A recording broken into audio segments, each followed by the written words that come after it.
안녕하세요. 여기 아파트 화실이고, 오늘은 2시 50분에 일어났어요. 어제 이제 일찍 잤죠. 그래서 이제 그림 하기 전에 잠깐 저번 영상 올리고 나서, 생긴 일 좀 말씀드리려고요. 그래서,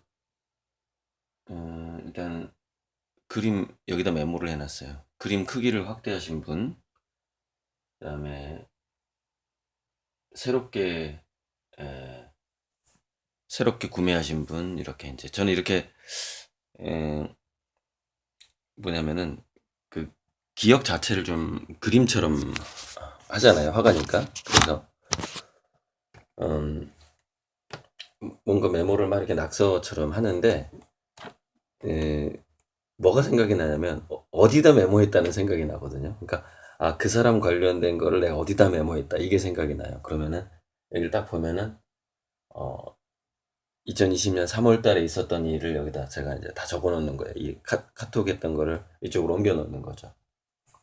예, 왜냐면 이 카톡 기록을 믿을 수가 없어요. 이 휴대폰이 고장 나면 날아가더라고요, 카톡이. 그래서 이제 제가 2020년, 아니, 2019년 3월에 그때 막 100만 원짜리 그림이 주문량이 너무 밀려가지고요. 어, 누가 일시불인지를 다 파악을 못했어요. 그러니까 그게 대부분 30개월 할부였으니까 19년, 20년, 아직 여유는 있네요. 그러니까 여유는 있는데 할부는 여유가 있는데 그때 제가 기록하지 못한 일시불 입금자가 있거든요. 그때는 100만 원이었기 때문에 2020년 3월 아니 2019년 3월에 그래서 이제 그래도 뭐 한 제가 기록 못한 분이 한 글쎄 한 20여 분 대부분 할부였기 때문에 그래서 이제 그 통장을 한번 찾아보려고 하는데 어쨌건 제가 그 기록을 놓쳤더라도 기록을 놓쳤는데 그분도 저한테 예를 들어서 1년이 일시불 한지 1년이 지났는데도 이게 독촉을 안 하는 거야. 이제 만약에 그분이 이제 그분한테 100만 원이 아주 작은 돈이어서 그분도 까먹고 저도 까먹었다고 쳐요. 그림값을 입금을 했는데 근데 입금된 기록은 있을 거 아닙니까?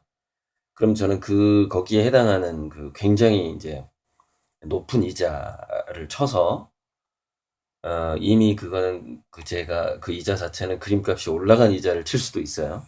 음, 어, 그, 제 투자자하고 나눈 이야기가, 좀 재밌어서 그 얘기를 공유하려고 그래요. 아, 다행히 입시 학원을 하기 때문에 이번 코로나로 이제 거의 전혀 영향이 없대요.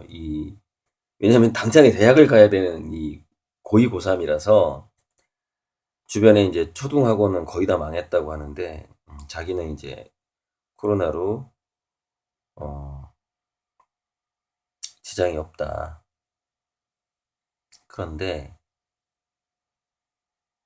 두바이에서, 두바이에서 5년 동안 살다가 온 학생이 이제 고2 학생인데, 이 학생이 자기 이제 수강생인 거죠. 그런데 이제, 어, 이제 김점선 화가의 그림을 이제 그 학원에 판하겠죠. 학원에 이제 아마 정말 그 판화를 산 건지 김점선 화가 판화는 좀 싸거든요. 디지털 프린트 애초에 디지털이에요. 디지털 화가이기 때문에 그래서 한 다른 사람 판화가 한 100만 원 할 때 김점선 화가는 한 2, 30만 원 하거든요. 그러니까 이제 디지털 프린터 하는 거하고 원화를 판화로 옮기는 건 비용이 거의 한 5배 이상 차이가 나요. 그래서 이제 김점선 화가 판화는 싸게 팔 수가 있는 건데 제작비 자체가 단가가 아예 달라요. 음, 그래서 그 학생이 두바이에서 온 학생이 뭐라고 그러냐면은 그 부모가 주재원이 정확히 뭐 하는 건지 모르겠는데 아무튼 주재원인데 부모가 중동의 석유 부자들이 요즘에 그림을 엄청 산답니다. 엄청 그 얘기를 하는 거예요. 그래갖고 이제 이 두바이에서 온 학생이 이 SNS 시대이기 때문에 그림이 유명해지면은 굉장히 인제 돈이 될 거다. 이 얘기를 하더라는 겁니다. 고등학교 2학년 애가. 역시 인제 뭐냐면은 이제 두바이에서 주재원을 할 정도면 이제 좀 문화적인 경험을 많이 했겠죠. 그래서 인제 이분이 저한테 인제 거의 한 2억 5천을 투자하고 일시불도 지금 얼마인지 까먹었는데 아무튼 6천 인가 8천 인가 한 사람인데 인제 그 두바이에서 온 그 여고생의 이 석유 재벌들이 그림을 엄청 사고 있다 지금 이 얘기를 듣고 인제 굉장히 이제 기분이 좋아하는 거예요. 제가 말씀드렸잖아요. 그러니까 무슨 얘기냐면 지금은 초양극화 두 가지 그러니까 저한테는 두 가지 지금 좀 제 그림의 성공을 앞당기는 거라고 볼 수가 있는데 하나는 초양극화. 초양극화라는 거는 1조 이상 부자가 굉장히 많이 늘어난다는 걸 의미하는 거예요. 뭐 1000억 이상으로 해버리면 엄청나게 늘어나 버리는 거죠. 그게 양극화예요. 초양극화. 그러니까 우리가 기존에 알고 있던 양극화는 파레토의 법칙이란 말이죠. 2대 8. 이게 전통적인 양극화였어요. 그게 이제 예전에 월가를 점령하라에서 나타난 게 뭐냐면 1대 99가 됐거든요. 근데 초양극화는 0.1대 99.9가 되는 게 초양극화예요. 근데 여러분 전 세계 인구의 0.1이라는 숫자가 아무튼 어마어마해요. 그 미술품 컬렉터로 따지자면 그러니까 이 갑자기 돈을 많이 벌게 된 사람의 그 인구수가 굉장히 많다는 거죠. 전 세계 70억 중에 70억 중에 1%면 몇 명이나 계산이 잘 안 되네요. 방금 계산을 해보니까 초양극화로 어, 초양극화로 전 세계에서 이제 돈이 몰리는 사람의 인구가 어, 500만에서 1000만 정도라고 보시면 되겠네요. 한 1000만 명 정도가 예전보다 돈을 더 많이 버는 거예요. 1000만 명 정도가. 그러니까 0.1대 99.9로 초양극화가 일어났을 때 더 부자가 되는 사람들이 1000만 명이에요.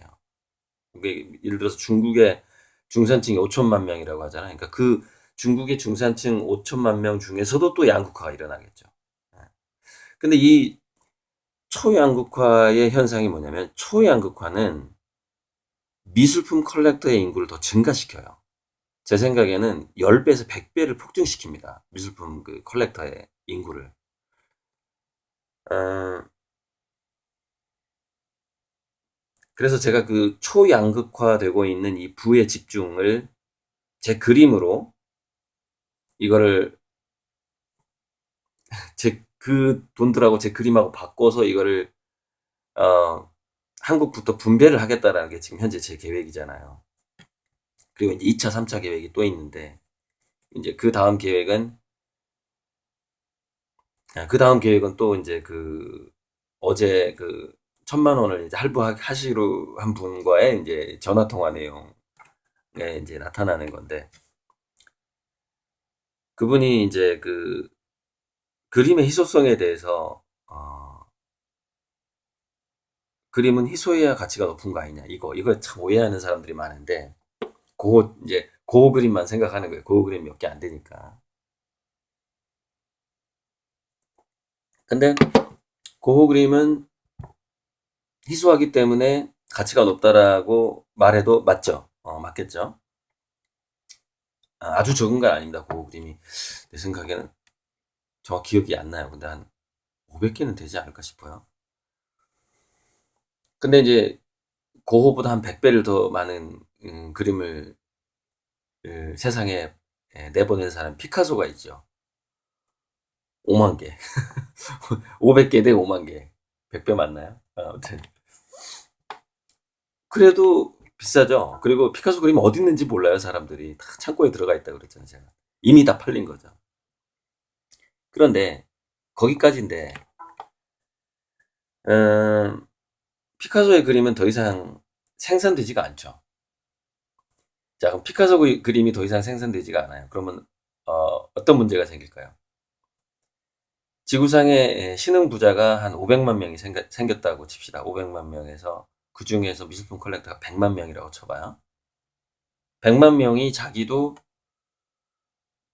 100만 명이 피카소 그림을 사려고 해서 살 수가 없어요. 시장에 나오질 않으니까. 그럼 그들이 살 수 있으면서도 뭔가 예술품을 뭔가 누리는 그런 기분도 누리면서도 또 아무래도 사람인지라 그림값이 오를 그림이라면 더 좋을 거 아닙니까? 그 사람들도. 그래서 이제 이런 게 있어요. 현대 미술은 어떤 게 있냐면 약간 부동산 아파트 거래와 같은 측면이 있는데 예를 들어서 여러분 음, 예전에 아파트 요즘 아파트 말고요. 예전에 아파트 그 한참 붐일 때 아파트 10개 산 사람이 있고 아파트를 100개 산 사람이 있다고 치면 2개 산 사람과 20개 산 사람으로 비교할 거야. 너무 좀 비현실적이니까. 자, 2개 산 사람이 집값이 오르길 바라는 열망과 아파트 20개를 산 사람이 갭 투자를 했다고 쳐봐요. 집값이 오르길 바라는 열망은 이게 비슷할까요? 아니면 이 20개 산 사람이 훨씬 더 클까요? 이 부동산으로 예술을 비유한다는 게 참 이게 안 맞는 건데, 이제 그 사람, 그림은 희소해야 가격이 올라가는 거 아니냐, 이제 그 사람의 생각을, 요즘에는 그런 게 아니다, 이 얘기를 하려다 보니까 부동산 거래를 이렇게 비유를 들게 되더라고요. 그러니까 이런 거예요. 자, 100만 명의 신흥 부자가 있는데, 이 사람들이 그림도 직접 감상도 하고 싶고, 또 그림으로 자기가 재테크도 하고 싶은 열망이 동시에 있단 말이죠. 자, 그러면은, 음, 제가 그 얘기를 했어요. 1년에 그림을 하나 그리는 화가가 있고, 이 사람은 평생 나오는 게 이제 고호 정도. 하나에서 5개면은 100개에서 500개밖에 안 나와. 그 사람이. 그 사람이, 전 세계 신흥 부자 100만 명에게 그림을 팔 확률이 어떻게 되죠? 그림이 한 100개에서 500개밖에 없어. 자, 피카소처럼 5만 개가 있어, 그림이. 저는 이제 진품은 거의 한 3만 개, 그 다음에 판화는 한 50만 개, 사진 작품 한 50만 개, 뭐, 판화가 더 많이 찍을 수도 있는데, 저는 이제 진품은 어차피 한계가 있어요. 물리적인 한계가 있는데, 판화 작품은 많이 공급을 할 수가 있죠. 그래서 이래저래 저는 한 100만 개 이상을 이 미술 시장에 뿌릴 수 있다, 이런 생각을 갖고 있는 사람이에요. 제 그림을. 자, 보세요, 한번. 그러면은, 신흥 부자 100만 명이 제 그림이 이제 진품이 한 2만 개라고 쳐요. 제 작품 2만 개고 그림을 1년에 하나씩만 그리는 사람은 한 200개라고 칩시다. 200개와 2만 개가 있어요. 신흥 부자가 그림을 사게 될 확률이 어떤 작가가 더 높죠? 신흥 부자의 소수가 사게 되는 거죠. 신흥 부자한테 다 공급도 못 해요. 그림 아무리 그려봐야. 새롭게 예술 작품 어떤 소장과 투자에 대한 니즈가 생긴 초양극화로 신흥 부자가 된 사람들의 그 욕구, 그 사람들은 자기가 산 그 작가가 세계적인 작가가 되기를 바라거든요. 그다음에 AP 작가가 있어요. 이 작가는 세계적인 작가가 되기를 바라는, 자기가 그림을 산 그 사람이 바라는 이 영향력 있는 부자의 숫자가 전 세계에 10명이 있어요. 자, 저는 제 계획은 그게 아니니까 제 그림을 소유한 세계적으로 영향력 있는 신흥 부자의 숫자가 약 10,000명이 있어요. 여기는 10명이 있어요. 자, 이 사람들이 전도사가 돼요. 내가 그림을 샀는데 말이야. 여러분 그림을, 소장을 해서 자기가 이제, 보통 이제 집에 걸어 놓는 사람이 이걸 못 느낄 건데, 자기 사무실 뒤에 이제, 예를 들어서 1억 넘는 거, 뭐, 그림을 걸어 놓은, 경험을 안 해보셔서 모를 텐데, 그 사업가가 그 그림에 대해서, 예를 들어서 이런 겁니다. 그러니까, 자, 무슨 뭐, 그래요, 뭐, 석유 사업이라고 쳐요. 음, 석유에 관한 이제 비즈니스를 하려고 이제 누가 왔어, 내 사무실에. 그러면 이제 보통 중동의 두바이의 어떤 석유 재벌이 제 그림을 샀다고 칩시다. 뒤에 걸어놨어요. 그러면은 두 사람의 사업적인 내용의 대화가 1시간이라고 쳤을 때, 심하면 50분, 좀 약하면 30분 정도를 그림 얘기를 합니다. 제가 이 그림을, 한국 작가인데 샀는데요. 어쩌고 저쩌고 하면서 그림 얘기를 딱 하는 거야. 근데 이제 어떤 상황이 벌어지냐면, 이게 그냥 무슨 얘기냐면, 그림을 소장한 사람은 자연스럽게 그 화가에 대한 전도사가 돼버려요. 근데 왜 그 사람은 비즈니스도 바쁜데 왜 자기 사무실에 걸린 그림 얘기만 50분 동안 할까요? 정작 비즈니스 얘기는 10분밖에 안 해. 무슨 말인지 아시겠죠?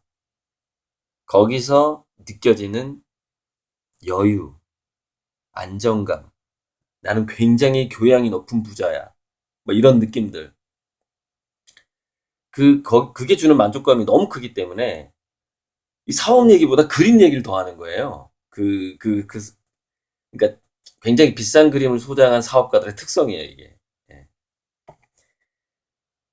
자기 사업 얘기보다 특정 화가의 그림을 막 이렇게 전도사처럼 이야기하는 사람이 그 세계적인 부자가 그 10,000명이, 10,000명이 제 그림을 홍보한다고 생각해 보세요. 여기는 10명이고. 자, 누구 그림이 더 빨리, 어, 내용이 둘 다 훌륭하다고 쳤을 때, 컨셉이 둘 다, 저는 이제 제 컨셉의 어떤 역사성, 역사성과 그 어떤 그 운명적인 뭐 이런 거 빼고 그냥 비슷한 그림이라고 쳤을 때 얘기하는 거예요. 그래서 역설적으로 이런 현상이 발생을 합니다. 그림을 많이 그릴수록 더 유명해지고 많이 그릴수록 더 그림값이 오르는 현상이 발생을 하는 거예요. 그러니까 희소성이라는 것은 이런 겁니다. 이런 거예요. 어떤 화가가 10,000개의 그림을 그렸어요. 그런데 9,900개가 다 팔린 거야. 9,900개가 이제 부자들이 다 자기 벽에 걸어버렸어. 유명해졌어. 그래서 그 화가 그렇게 유명해 하고 살려고 봤더니 이미 그 작가가 그린 10,000개 중에 9,900개가 다 팔리고 시중에 100개밖에 안 남아 있는 거야. 너무 비싸진 가격이 이제 너무 올라버린 거예요. 이제 유명해졌는데 다 팔리고 남은 게 100개야. 10,000개 중에. 이런 상황이 희소성이라는 거예요. 이게 희소성이에요. 그러니까 그림의 희소성에 대해서 지금 이게 착각을 하시는 거예요. 그러니까 자, 고흐의 그림이 왜 이제 희소해졌냐면 졌는데 시중에 나온 게 없는 거예요. 알려졌는데. 근데 지금은 피카소 그림이 5만 개여도 이건 희소한 그림이 돼버린 거예요. 왜 시장에 안 내놓으니까. 이게 그림의 희소성이에요. 그러니까 희소성이라는 것은 그 작가의 인기 대비 인기 대비 또는 그 시중에 팔린 숫자 대비 현재 시장에 몇 개가 나와 있느냐. 그러니까 공급수의 법칙이죠, 일종의 공급수의 법칙인데 굉장히 많은 사람이 이제 이미 유명해서 그 작가의 작품을 원하는데 시중에 남아 있는 게 별로 없구나. 이제 그러면 그게 이제 골동품처럼 굉장히 희소해지는 이제 그런 상황이 현대 미술인 거죠. 좀 이제 어, 그러니까 오해를 많이 하시더라고. 그래서 우리 그 초회 삼촌이 항상 하는 얘기예요. 뭐냐면은 그림을 산 사람이 많아야 그림을 홍보하는 사람도 많은데 내가 팔 그림이 없다 그러면 내 그림을 홍보할 사람도 없는 거예요. 네, 이제 딱 그렇게 간단하게 생각하시면 돼요. 어제 저한테 이제 그 50호 1,000만 원을 100개월 할부로 하신 분에게 이제 설명했던 내용이 이게 이제 어제 설명했던 거하고 지금 그분이 이 영상을 보면 좀 다르다는 걸 느낄 거예요. 그러니까 제가 운전하면서 전화 통화로 설명한 거하고 제가 새벽에 이렇게 설명하는 거 좀 아무래도 이게 예를 드는 게 달라져 있죠. 설명했던 건데 그래서 이제 보세요. 그런데 시중에 이제 신흥 부자들 사이에서 또는 이제 원래 부자, 물려받은 부자, 신흥 부자들 사이에서 제 그림이 하나의 뭐냐면 자기들의 영적인 수준과 교양, 어, 그런 거에 지표로서 이제 제 그림을 활용하게 된단 말이죠. 그러면 이제 그 사무실에 왔다 갔던 사람이 그 예전에 왜 시진핑이 서울대 방문했을 때, 아, 김병종 선생님의 그 그림을 선물을 했단 말이죠. 서울대 총장이. 그러니까 서울대에서 소유하고 있는 김병종 선생님의 그림이었겠죠. 지금 남원의 그 미술관 차린 그분. 그랬더니 중국의 사업가들이 중국에 현재 걸려있는 김병종 선생님 그림을 다 사버린단 말이죠. 올 매진이 되는 거예요. 왜 그럴까요? 시진핑 만났을 때 뭔가 꼬리가 있어야 될 거 아니에요. 나도 그 화가 그림을 갖고 있다. 자, 시진핑 벽에 그 김병종 선생님 그림이 걸려 있어. 선물한 걸 이렇게 그팔 이유도 없죠, 그 사람이. 걸려 있어. 그러면은 자, 언제 만날지도 모르겠다고 생각하는 사업가들이 아주 많을 거 아닙니까, 중국에. 그러면 이렇게 생각하는 거예요. 이 그림 김병종 화백 그림이죠. 저도 몇 년 전에 몇 년 전에 우연히 한국에 뭐 거짓말할 수도 있어요. 우연히 한국에 갔다가 괜찮은 그림이 눈에 띄어서 하나 샀다고 이러면서 그림 얘기를 서로 꺼내는 거예요. 처음에 이게 마치 우리가 남녀가 데이트할 때 날씨 얘기를 꺼내듯이 이 상류층들은 그림 얘기를 꺼내요. 우리가 그만큼 흔해요. 그 예술품 예술품이 서로 뭐랄까 이렇게 아, 아이스 브레이킹이라고 그러죠. 서로의 이 그 좀 어색함을 누그러뜨리고 서로 상호 신뢰감을 높이면서 이렇게 좀 뭔가 우아한 분위기를 만들어내는 방식으로 그 마치 데이트할 때 요즘에는 날씨 얘기하면서 데이트 시작하는지는 않겠죠. 뭔가 게임 얘기를 한다거나 이렇게 너 그 게임 해봤어? 뭐 이런 식으로 갈 가능성이 좀 높겠죠. 이제 시대가 바뀌었으니까. 마치 그런 것처럼 상류층들은 그러니까 이제 천억 이상, 1조 이상이 상류층들이 서로 이제 비즈니스를 할 때 만날 때 거의 그림 얘기를 합니다. 거의.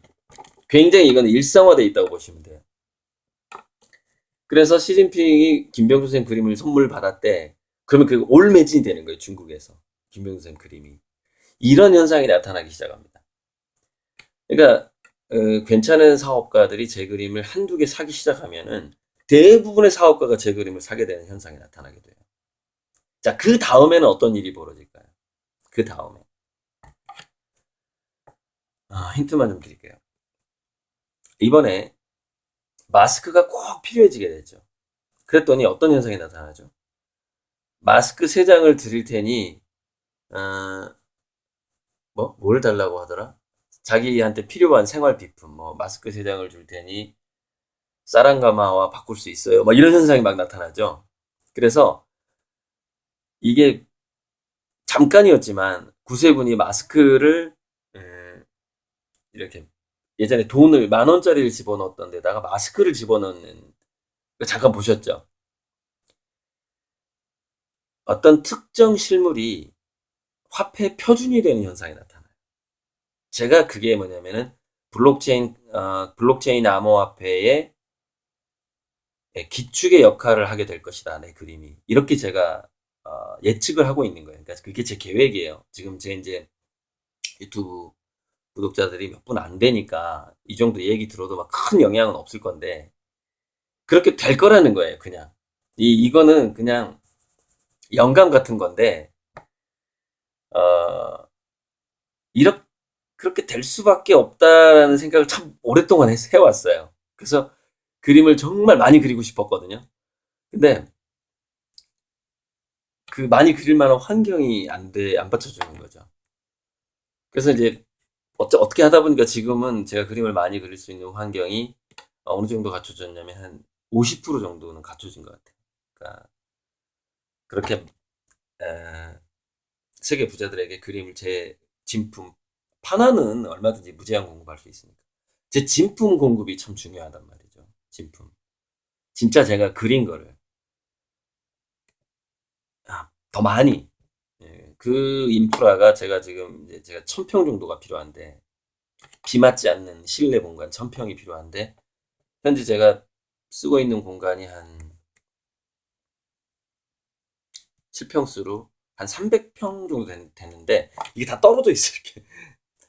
이렇게 120평은 여기가 있고 80평은 여기가 있고 30평은 여기가 있고 이게 이동 시간이 그래서 이거를 지금 좀 일원화하려고 제가 이제 예, 일원화하려고 이거를 공장을 하나 사버릴까 뭐 이런 얘기 전에 했었잖아요. 근데 공장 하나 경매 받으려고 그래도 10억이 필요한데 어떻게 사냐고 그거를 그래서 막 머리를 쓰고 있는 거예요 지금. 그래서 아주 싼 땅을 사서 싸게 지어버릴까 아무튼 뭔가 해결책이 나올 텐데 지금은 제가 이렇게 왔다 갔다 하면서 또 이제 건물을 허술하게 지금 춥잖아요. 추워서 또 작업을 못해 겨울에. 그러면 겨울에 작업 못하는 거에 그 손실이 또 굉장히 크단 말이죠. 그래서 지금은 겨울에 작업하려고 이 아파트 화실, 나머지 화실은 겨울에 아예 작업을 못하고 손시려워서 난방에도 손시려워요. 왜냐면 아시죠? 공기순환 자체가 전체가 난방이 안 되기 때문에 또 아래쪽 발 시려워요 또.